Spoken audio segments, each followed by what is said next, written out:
What's going on, YouTube? Here with the Jeep, good old puddles, with my partner Chucky here. And today we are not using the conventional scan tool.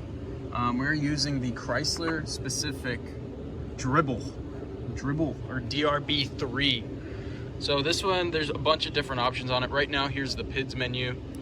You can see there's 53 different things you could look at for live data. You could see how long it was running for. So it's been running for, well, right now it's in the on position. So it's been in the on position for 1.7 minutes. And then you got other things you have on this page. You can see all the O2 sensors, which we'll be going over today. And then we also got fuel trims, if it's in, how long it's been in closed loop, if it is in closed loop. A bunch of different things, ambient air temp, intake air temp.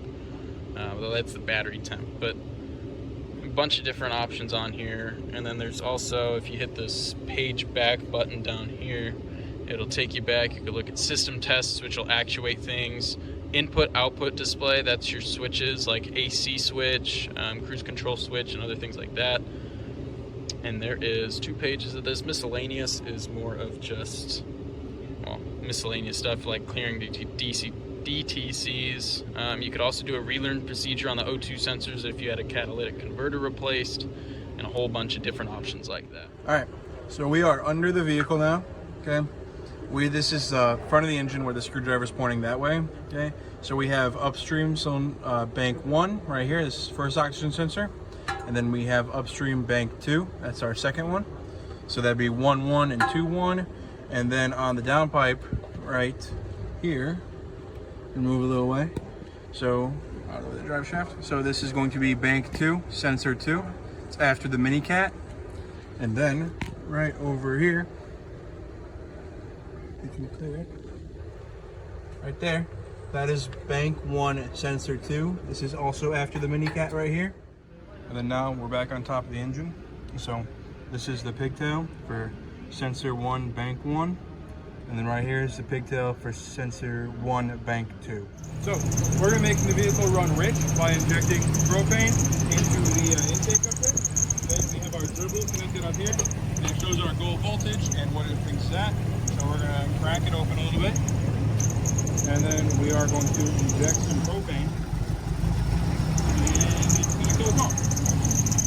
So we have the goal voltage is trying to read, so right now it's reading 0.96, which means it's running very rich, so low oxygen, okay? And then we're going to let go of it, and it's going to run lean, and it's going to drop down. So see now it's running lean until it'll find a way to stabilize itself.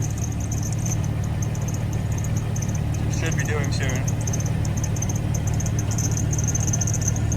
There you go. It's starting to jump back up because it's starting to figure out the fuel trim and actually make the car run normal as if it wasn't just injected with a bunch of propane. Okay, so right now Chucky is going to unplug one of the fuel injectors to cause a misfire because we can't do the ignition. And we're going to watch to see how the... For bank 2. Yeah, so you can see bank 2, kind of went lean. It's going lean right now. You can see that it's not switching as often, but it just fixed it, and then now it's back to lean again.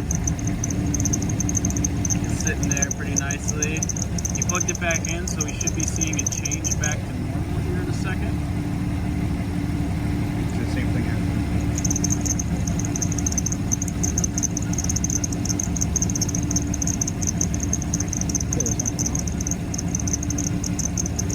Not really be changing for both banks, so maybe there was a connector that was bumped. We'll get back to you if it changes. Okay, so after a slight little confusion because it wasn't going back, we turned off the vehicle and turned it back on. And as you can see, both banks that were originally running really lean after that issue came up, it has now gone back to normal. It's switching back and forth, so it's running at the proper level right about now. Okay, so we are going to be giving it some beans, and we're going to look to see, and it should make the O2 sensors read a little rich.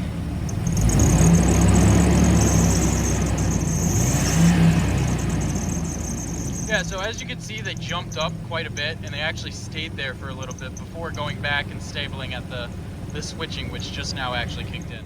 Okay, so we're now going to be looking at the downstream sensors. So we're looking, instead of 1-1 or 2-1, we're going to be looking at 2-2 and 1-2. So you can see 1-2, there's very little amount of air in it. Well, I mean, it's kind of going around a little bit here and there, but it's staying relatively the same. So it's not, so the catalytic converter is working properly, and the same thing goes for the bank 2 downstream sensor. They're kind of staying relatively constant.